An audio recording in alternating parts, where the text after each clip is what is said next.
नमस्कार दोस्तों, हमारे यूट्यूब चैनल एग्जाम लर्नर में आपका स्वागत है। दोस्तों, आज के इस वीडियो में हम लोग करंट अफेयर्स को देखेंगे, जिसमें महत्वपूर्ण समसामयिकी प्रश्नों को हम लोग देखेंगे।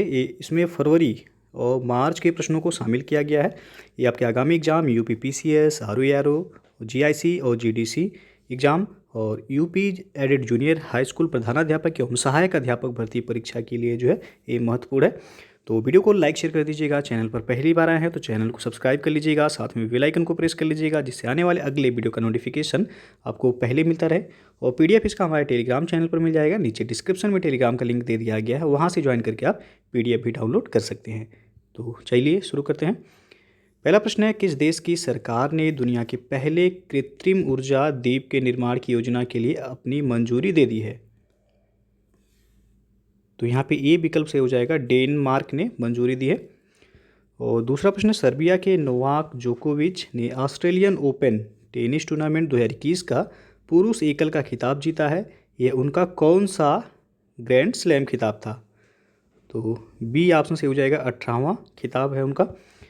तीसरा प्रश्न है, किस भारतीय अमेरिकी को घरेलू नीति परिषद में श्रम एवं कामगारों के लिए अमेरिकी राष्ट्रपति जो बाइडेन का विशेष सहायक नामित किया गया है? तो ये हैं प्रोणिता गुप्ता। डी ऑप्शन सही है यहाँ। चौथा प्रश्न है, कोलकाता स्थित एफएमसीजी कंपनी इमामी लिमिटेड ने फरवरी 2021 में बोरोप्लस साबुन और हैंड वॉश रेंज के लिए किस बॉलीवुड अभिनेता को ब्रांड एम्बेसडर नियुक्त किया है? तो आयुष्मान खुराना को ब्रांड एम्बेसडर नियुक्त किया गया है। डी ऑप्शन सही हो जाएगा। पांचवा प्रश्न है, ट्रांसपेरेंसी इंटरनेशनल द्वारा जारी भ्रष्टाचार बोध सूचकांक में भारत को कौन से स्थान पर रखा गया है? तो भारत का इसमें है 86वां स्थान। बी ऑप्शन सही हो जाएगा। छठवां प्रश्न है, ऑस्ट्रेलियाई थिंक टैंक लोवी इंस्टीट्यूट द्वारा कोविड-19 रिस्पांस से संबंधित कोविड प्रदर्शन सूचकांक जारी किया गया। इस सूचकांक में कौन सा देश पहले स्थान पर है? तो न्यूजीलैंड इसमें पहले स्थान पर है। ए ऑप्शन सही हो जाएगा। सातवां प्रश्न है, यह भारतीय महिला टेनिस खिलाड़ी किसी ग्रैंड स्लैम के मुख्य ड्रा में जगह बनाने वाली 5वीं भारतीय महिला टेनिस खिलाड़ी बन गई हैं। उनका नाम बताना है, क्या है? तो है अंकिता रैना। सी विकल्प सही हो जाएगा यहाँ पे। आठवां प्रश्न है, ब्रिक्स देशों द्वारा स्थापित बहुपक्षीय विकास बैंक न्यू डेवलपमेंट बैंक, जिसे एनडीबी कहा जाता है, ने फरवरी 2021 में राष्ट्रीय निवेश और अवसंरचना कोष के फंड ऑफ फंड्स में कितने मिलियन डॉलर की प्रतिबद्धता की घोषणा की है?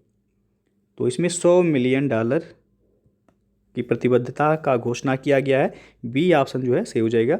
और किसके द्वारा? तो याद रखिएगा, एनडीबी यानी कि न्यू डेवलपमेंट बैंक के द्वारा। और एनडीबी की स्थापना जो है ब्रिक्स देशों के द्वारा जो है किया गया था। नौवां प्रश्न है, विज्ञान और प्रौद्योगिकी विभाग डीएसटी के एक सांविधिक निकाय विज्ञान और अभियांत्रिकी बोर्ड द्वारा विज्ञान और अभियांत्रिकी के प्रमुख क्षेत्रों में बुनियादी अनुसंधान का समर्थन करने वाला एसईआरबी महिला उत्कृष्टता पुरस्कार किस वर्ष शुरू किया गया था? तो ये शुरू किया गया था वर्ष 2013 से। ये ऑप्शन सही हो जाएगा यहाँ।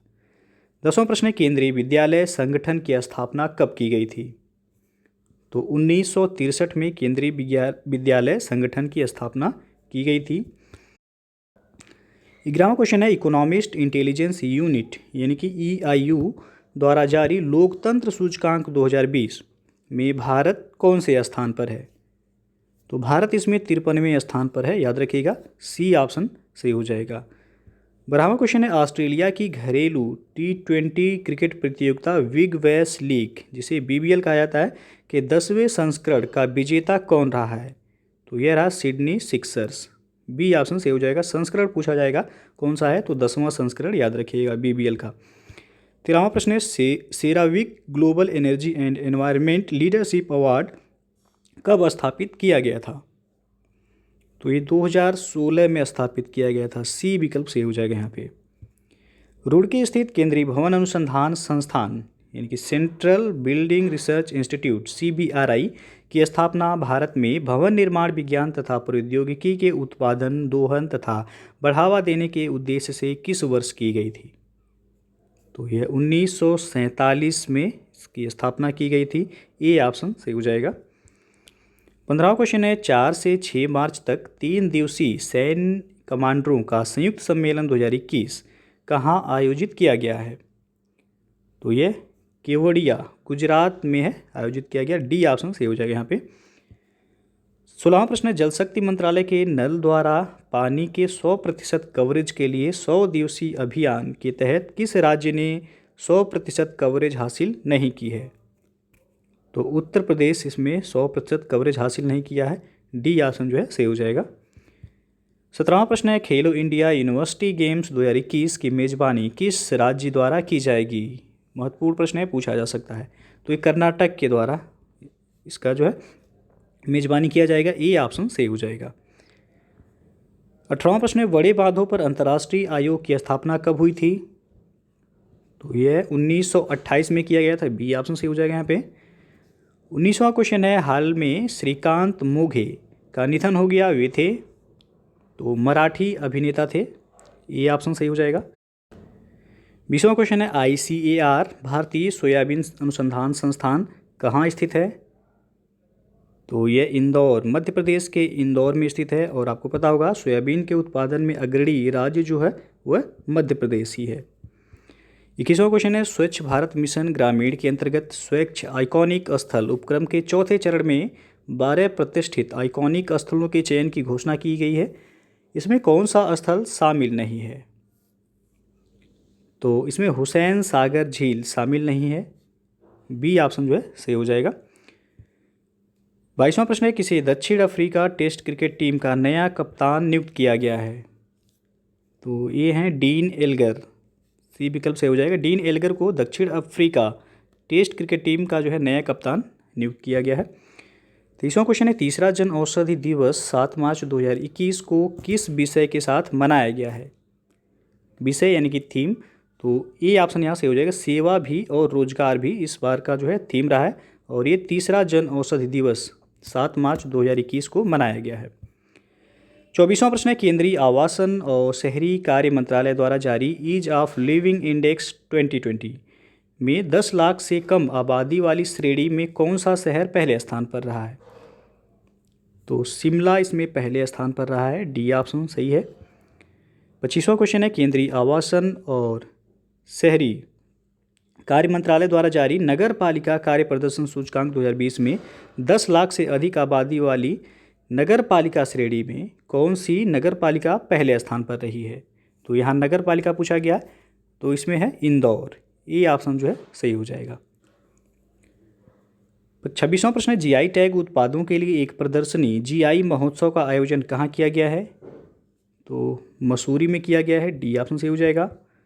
Sridevi the eternal screen goddess पुस्तक के लेखक या लेखिका कौन है? तो यह सत्यार्थ नायक। सी विकल्प से हो जाएगा। Sridevi the internal screen goddess की पुस्तक के लेखक जो हैं वह सत्यार्थ नायक हैं। विश्व श्रवण दिवस यानी कि वर्ल्ड हियरिंग डे कब मनाया जाता है? तो ये आपका 3 मार्च को मनाया जाता है। बी ऑप्शन सही हो जाएगा। 29वां प्रश्न है, हाल में क्रिस्टोफर प्लमर का निधन हो गया, वे थे? तो प्रसिद्ध हॉलीवुड अभिनेता थे। ये ऑप्शन सही हो जाएगा। फेमिना मिस इंडिया वर्ल्ड 2020 का खिताब किसने जीता है?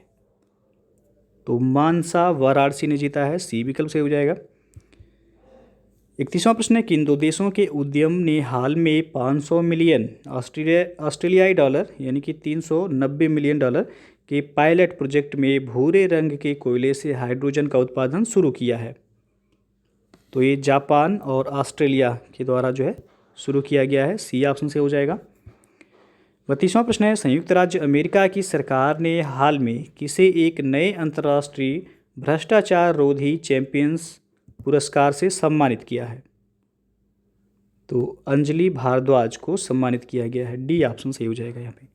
उद्यमशीलता की इच्छुक महिलाओं के लिए किस प्रौद्योगिकी कंपनी ने भारत में women will web platform launch किया है? तो गूगल के द्वारा लॉन्च किया गया है। बी ऑप्शन सही हो जाएगा यहाँ। दोस्तों, यदि आप यूपीपीएससी और यूपी ट्रिपल एग्ज़ाम की तैयारी करना चाहते हैं और आप उसमें सफल होना चाहते हैं तो आप अनअकैडमी लर्निंग प्लेटफॉर्म से जुड़ के आप अपनी तैयारी को बेहतर तरीके से कर सकते हैं और आप एग्ज़ाम को आसानी से क्रैक कर सकते हैं।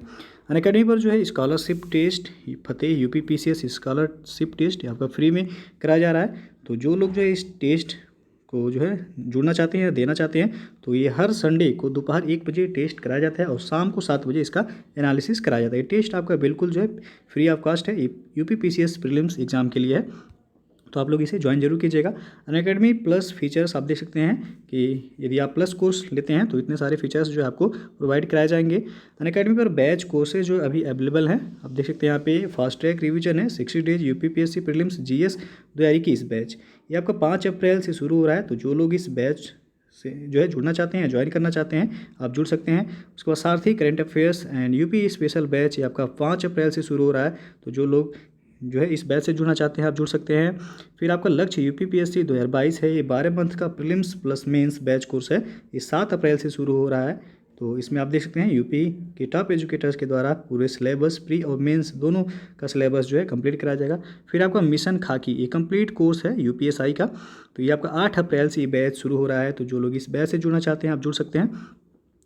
और अनअकैडमी पे जो अभी अवेलेबल है UPPSC अपर सबऑर्डिनेट है, लोअर PCS के बैचेज हैं, ROE है, UPSI है, UP पेट एग्जाम के लिए है, लेखपाल BEO और ऑप्शनल कोर्स के लिए भी बैच अवेलेबल हैं। और आपको बता दें कि जो है यदि आप अनअकैडमी पर सब्सक्रिप्शन लेते हैं तो आप हमारा रेफरल कोड यदि यूज करते हैं एग्जाम लर्नर तो आपको 10% का जो एडिशनल डिस्काउंट मिल जाएगा। तो सब्सक्रिप्शन लेते समय आप हमारे रेफरल कोड यूज जरूर कीजिएगा, जिससे आपको 10% का जो है तत्काल डिस्काउंट मिल जाएगा। और आपको बता दें अनअकैडमी पर 1 मंथ का सब्सक्रिप्शन लेते हैं तो आपको 1260 रुपये पे करना है, 3 मंथ का 3150, 6 मंथ का 5040 है और 12 मंथ यानी कि 1 साल का सब्सक्रिप्शन का फीस जो है 6300 है और 2 साल का सब्सक्रिप्शन फीस 7560 रुपये है। तो आप लोग जो है एक बार अवश्य जुड़िएगा अनअकैडमी से और अपनी तैयारी को आप बेहतर तरीके से करके जो है आप एग्ज़ाम को आसानी से क्रैक कर सकते हैं। 34वां क्वेश्चन है, भारत ने अगले 5 वर्षों के लिए समुद्री स्थानिक योजना के क्षेत्र में संयुक्त रूप से काम करने के लिए किसके साथ सहमति जताई है? तो यहाँ पे ए ऑप्शन से हो जाएगा नॉर्वे के साथ। 35वां प्रश्न है, your best day is today किसकी पुस्तक है ये? तो ये अनुपम खेर की पुस्तक है, बी ऑप्शन से हो जाएगा। 36वां प्रश्न है, भारतीय क्रिकेट कंट्रोल बोर्ड यानी कि BCCI की घरेलू T20 प्रतियोगिता सैयद मुश्ताक अली ट्रॉफी 2020-21 का खिताब किसने जीता है? तो तमिलनाडु राज्य द्वारा ये जीता गया, डी ऑप्शन से हो जाएगा। 37वां प्रश्न है, मधुमक्खियों के माध्यम से हाथी मानव हमलों को कम करने की परियोजना जिसे प्रोजेक्ट रीहैब कहा गया है, प्रोजेक्ट रीहैब क्या है? तो reducing elephant human attacks using बीज, यह पहल किसके द्वारा शुरू की गई है? तो यहाँ पे डी विकल्प से हो जाए, खादी और ग्रामोद्योग आयोग के द्वारा प्रोजेक्ट रीहैब शुरू किया गया है। 38वां प्रश्न है, भारत के ध्रुवीय उपग्रह प्रक्षेपण यान PSLV-C51 के माध्यम से किस देश के ऑप्टिकल पृथ्वी प्रेक्षण उपग्रह अमेजोनिया फर्स्ट को अंतरिक्ष में भेजा गया है? तो यह है ब्राज़ील का, ये ऑप्शन सही हो जाएगा यहाँ। हाल ही में चेमाचेरी कुन्हीरमण नायर का निधन हो गया, वे किस नृत्य विधा के उस्ताद थे? तो वह थे कथकली के। कथकली कहाँ का है? तो ये केरल का जो है प्रसिद्ध लोक नृत्य है। 40वां प्रश्न है, Swedish think tank Stockholm international peace research institute जिसे शॉर्ट फॉर्म में कहा जाता है सिप्री द्वारा मार्च 2021 में हथियारों के आयात और निर्यात पर रिपोर्ट जारी की गई। भारत हथियार आयातक देशों की सूची में किस स्थान पर है? तो भारत इसमें दूसरे स्थान पर है हथियार आयातक देशों में, और पहले स्थान पर जो देश है वह है सऊदी अरब। 41वां प्रश्न है, ग्रेट इंडियन बस्टर्ड को IUCN द्वारा किस श्रेणी में सूचीबद्ध किया गया है? तो गंभीर रूप से संकटग्रस्त की श्रेणी में जो है सूचीबद्ध किया गया है, डी विकल्प से हो जाएगा यहाँ। 42वां प्रश्न है, विश्व उपभोक्ता अधिकार दिवस यानी कि वर्ल्ड कंज्यूमर राइट्स डे कब मनाया जाता है? तो ये आपका 15 मार्च को मनाया जाता है, ये ऑप्शन सही हो जाएगा यहाँ। 43वां प्रश्न है, केंद्रीय मंत्रिमंडल द्वारा विकास वित्त संस्थान अर्थात national bank for financing infrastructure and development यानी कि जिसे शॉर्ट फॉर्म में कहा जाता है NAVFID की स्थापना हेतु विधेयक को मंजूरी दी गई है। NAVFID की स्थापना कितनी अधिकृत शेयर पूंजी से की जाएगी? तो यह जो है 1 लाख करोड़ रुपए, यहाँ पे डी विकल्प से हो जाएगा। 44वां प्रश्न है, स्विस वायु गुणवत्ता प्रौद्योगिकी कंपनी IQ एयर द्वारा तैयार विश्व वायु गुणवत्ता रिपोर्ट 2020 के अनुसार कौन दुनिया का सबसे प्रदूषित शहर है? तो ये होतान जो कि चीन का ये शहर है, ये दुनिया का सबसे प्रदूषित शहर है। 45वां प्रश्न है, वनवासी समागम का आयोजन किस स्थान पर किया गया है? तो ये सोनभद्र में किया गया है। डी ऑप्शन सही हो जाएगा यहाँ पे। और आपको पता होगा सोनभद्र उत्तर प्रदेश का ऐसा जिला है जो कि 4 राज्यों को टच करता है। मध्य प्रदेश को, उसके बाद जो है छत्तीसगढ़ को भी टच करता है यह, बिहार और झारखंड, तो 4 राज्यों से लगा हुआ है यह। 46वां प्रश्न है, वाहन स्क्रैपिंग नीति के अनुसार खराब गुणवत्ता वाले या पंजीकरण का नवीनीकरण न कराने वाले निजी वाहनों की वैधता कितने साल के बाद खत्म कर दी जाएगी? तो 20 साल के बाद यह खत्म कर दिया जाएगा। बी विकल्प सही हो जाएगा यहाँ। विश्व पुनर्चक्रण दिवस यानी कि ग्लोबल रिसाइकलिंग डे कब मनाया जाता है? तो यह आपका 18 मार्च को मनाया जाता है। डी ऑप्शन सही हो जाएगा। उत्तर प्रदेश के किस जिले में 3 दिवसीय काला नमक चावल महोत्सव का आयोजन किया गया है? तो यह सिद्धार्थनगर में किया गया है। ए ऑप्शन यहाँ पे सही हो जाएगा। 49वां प्रश्न है, हाल ही में किस देश के लोगों ने सार्वजनिक स्थानों पर पूरे चेहरे को कवर करने पर प्रतिबंध लगाने के पक्ष में मतदान किया है? तो स्विट्जरलैंड में। बी ऑप्शन जो है सही हो जाएगा यहाँ। 50वां प्रश्न है, राष्ट्रीय गर्भावधि मधुमेह जागरूकता दिवस कब मनाया जाता है? तो यह 10 मार्च को मनाया जाता है। ये ऑप्शन सही हो जाएगा। 51वां क्वेश्चन है, हाल में किसी अंतर्राष्ट्रीय संस्था स्टॉप टीबी पार्टनरशिप बोर्ड का अध्यक्ष नियुक्त किया गया है? तो ये हैं डॉक्टर हर्षवर्धन। डी ऑप्शन सही हो जाएगा। अगला क्वेश्चन है, ग्राम उजाला कार्यक्रम के तहत प्रत्येक परिवार को अधिकतम कितने एलईडी बल्ब दिए जाएंगे? तो 5 एलईडी बल्ब दिए जाएंगे प्रत्येक परिवार को। और किस कार्यक्रम के तहत? तो ग्राम उजाला कार्यक्रम के तहत। अगला प्रश्न है, रक्षा वेबसाइट मिलिट्री डायरेक्ट द्वारा 21 मार्च 2021 को जारी एक अध्ययन के अनुसार दुनिया की सबसे मजबूत सैन्य शक्ति किसके पास है? तो यह चीन के पास। सी ऑप्शन सही हो जाएगा। अगला क्वेश्चन है, कौन संघाई सहयोग संगठन के संस्थापक सदस्यों में शामिल नहीं था?